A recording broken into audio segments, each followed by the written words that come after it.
Hi, I'm Anthony Cornicello. I'm here with faculty at Eastern Connecticut State University. Both Rick and I are in the jazz, involved in the jazz program, and we wanted to talk about our upcoming concert with Miles Davis's music. And in order to celebrate that, I thought we'd pick our favorite Miles Davis LPs. And I will say that there's a lot to choose from, and there's really not too many clinkers, so it's hard to really pick out the ones that you really like. But I think we'd start with the ones that are like the ones you go to all the time. And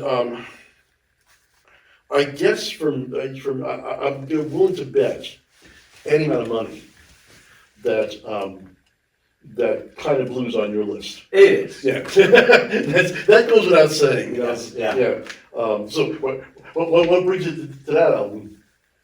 It was probably the first time I heard Miles Davis. Okay, yeah, So, yeah. It's such an innovative album. It's, in so many different ways. A lot of it has been written about, but ways that we don't, go outside the jazz world. So, it brings the whole idea of modal jazz, but it also sort of brings into the whole world of modern classical music. The idea of minimalism comes out of that because of one long harmony.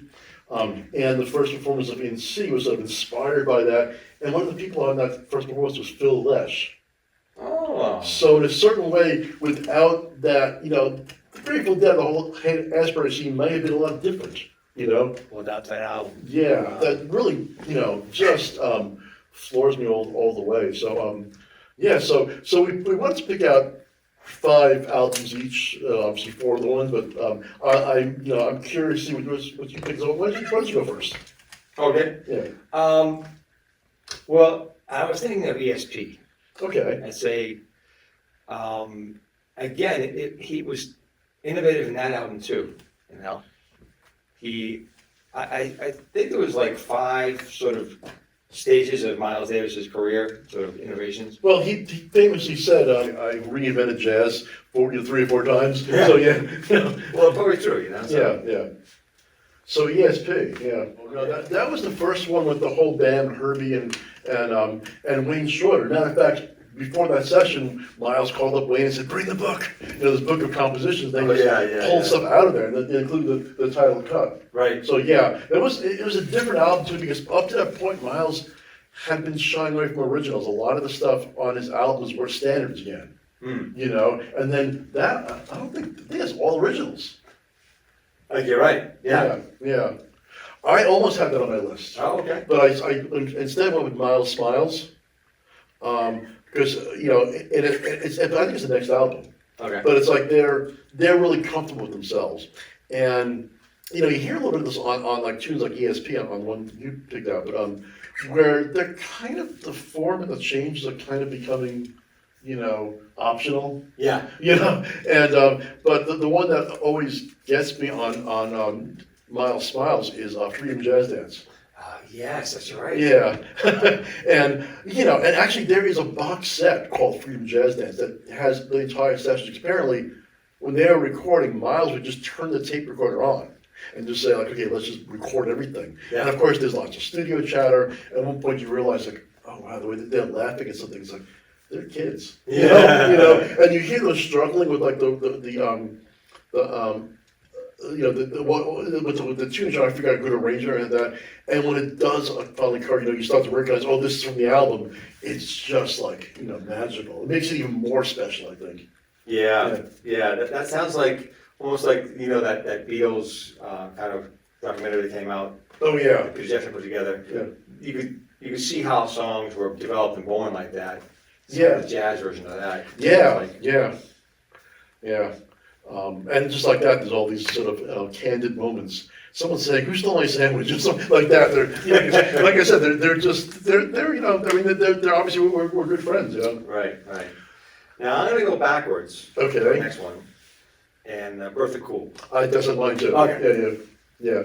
That was his first collaboration with Gil Evans. Yeah. And that's, it's one of those albums. So Miles had been working before this with Charlie Parker, with this bebop, which is very, very hot music, so to speak. It's really very energetic, lots of virtuoso playing. Miles realized, I can't do that, I don't want to do that anyway.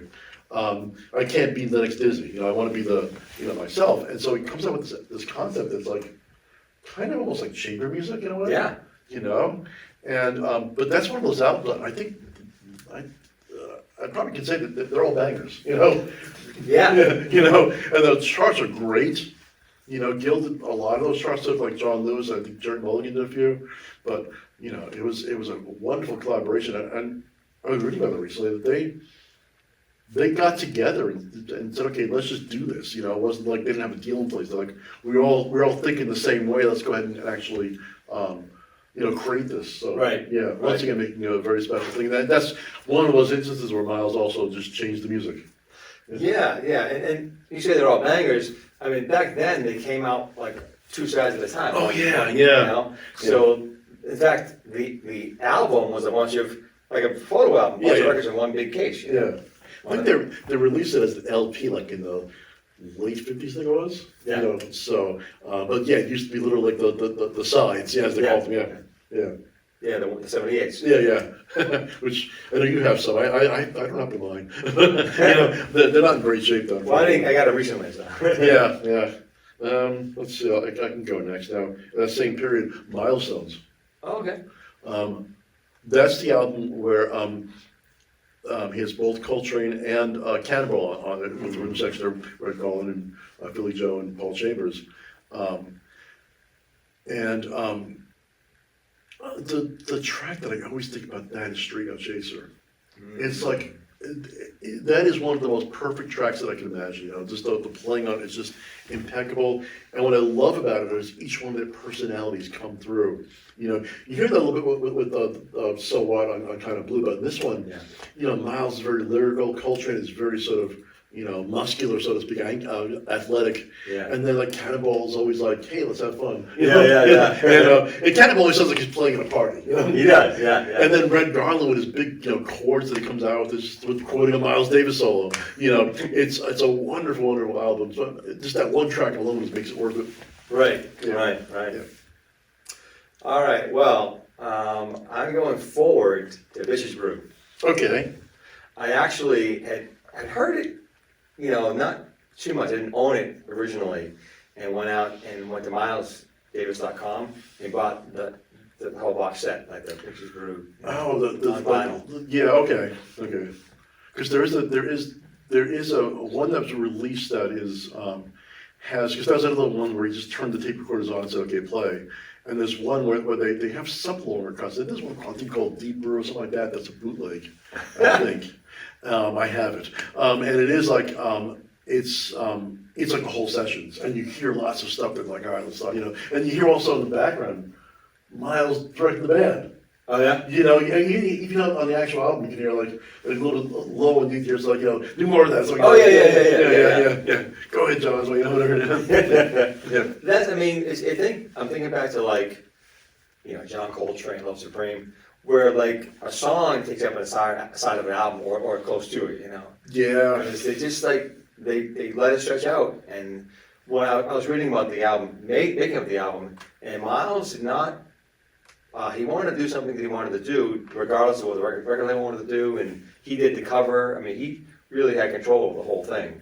Yeah. And he wanted a certain, put up a certain way and make a certain statement, and he did it. Yeah, I don't know if it's on that album or maybe the one before it in a silent way. Then on the top, it says "New Directions in Music" by Miles Davis. Yes. Yeah. He was really thinking differently. Yeah. My one from that period is I was thinking about Bishop's Brew, but it's a live one called Live at the Fillmore East, I think it is, and it's subtitle "It's About That Time." And it's the so-called Lost Quintet. So it's Miles playing still Wayne Shorter. You got Chick Corea, Dave Holland, and Jack DeJohnette. And I think I have air toes on there as well in percussion. But that's the so-called Lost Quintet, because up until recently, you heard about it, but you only found it on bootlegs or whatever it was. But this was released about 10 years or so ago.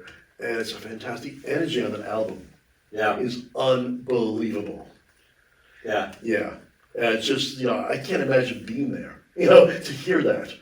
You know, I mean, it's just so, gripping. And I don't know if that was the gig, he's playing at the Fillmore, and he was opening up, I forget I think what band it was, but he's like, I'm gonna open up for that guy, say it that way. yeah. And he said, I'm coming late, didn't tell him that, just showed up late, and so of course, that guy became the opener for him. I forget who it was, like Steve Miller Band, so I forget who it was, but yeah, so, I don't know if that recording now, but it's like 2 complete sets, and, so that time period, Miles wasn't like stop, the song didn't end like nowadays when the song ends, but now song ends. Right. Miles would never announced the songs to the audience, but just, basically turned to the band and said, okay, now it's counting off. Right. In that period, first off, what I love is that it's very free.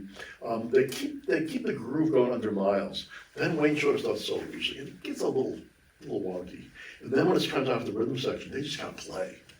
And it kind of evolves into like sort of chaotic thing. And as it tapers down, they start coming back to the original groove, and then Miles will just start playing the first few notes of this is an intro. Oh, yeah. And they jump right into it, which is amazing. They're like, he didn't have a set list, but they knew, like, okay, now we're gonna That's a well-oiled band, Yeah, and it's amazing, but besides the energy of the performance, as well as just the idea that they're doing that, just hopping right in, and they're going like right into they don't bother the first or second gear. They're like, they're jumping right to third. It's amazing. Yeah. Wow. All right. What's next on yours? Yeah. The last thing I'll mention for what I'm thinking about is I don't know what album it is. I saw it on video actually, 80s video. I think 80s or maybe late 70s. Is his electric band? Like his with Marcus Miller. Yeah. He had 2 bass players actually. Yeah. At the same time? Yeah. Marcus Miller was doing the funk and I think like a 6-string, kind of like a baritone bass. Okay. And he did, of course, it had Jean-Pierre. Okay. Yeah. I don't know this But, one. and they did Human Nature, Okay. which he hadn't made time. Right. Yeah. And I think, did he do, am I thinking the same concert where he did Time After Time? Possibly he was doing that during that time period. Yeah. I didn't know he had 2 bass players. I'm still stuck on that. I know Ornette had 2 bass players. Oh, yeah? I actually had 3 bass players on one thing. Ooh. Yeah, but so you look like that where you had, Miles Miley got the idea where you had like one person playing higher bass and another person playing Yeah. lower bass. Yeah. Yeah, in fact, if I remember this, I thought a long time ago, but the bass player had a whammy bar. 6 strings, like, so he's doing melody, Yeah. And then Mark Miller was doing like a funk, And anyways, it's Oh, amazing, Yeah. But again, he thought about that, like, let's do this. Yeah. This is someone who always, never wanted to get stuck in a rut. I mean, it's interesting to see this, but what's fascinating is that there's sometimes bleed over on these things. Like I know the Lost Quintet. Because I've seen set lists and I've got some bootlegs. There's like 1 or 2. I know there's at least 1 or 2 where they're playing standards or at least mixing in with stuff. I know that he used to ask because he knew Chick Corea knew it's the ballad that he always did. I Fall in Love Too Easily. Because he knew Chick played that, so he would do that one. But I think there's one like they do Green Dolphin Street or something like that. It's like they would do that, but once you got later on, once you got the in this live at the cellar doors, with he got the bass player. He just played Stevie Wonder because he wanted someone to play funk, Oh. but the guy didn't know how to play changes. Ah. So you hear him like he's struggling at first, and Miles goes, "Oh, we'll just do groove." And the guy did groove like no. Yeah. So that's That's really cool that he adjusted the material to match the players. yeah. And as you got to different kind of players, I mean, at that period he was also playing with with Chick Corea and Keith Jarrett, who can play standards, play changes like nobody's business. But like after that period, I mean, I forget he stopped using keyboard players for a while. I think he's using like Pete Cozy on guitar, I forget who else. They're used to playing more. They'll play blues, but they're not used to playing tunes like that. So, but yeah, he went with that and made it work. That's great. Yeah. Well, this was fun. It was. Yeah. All right. I'll have to do this again on another subject. We will. Yeah. All right. Good.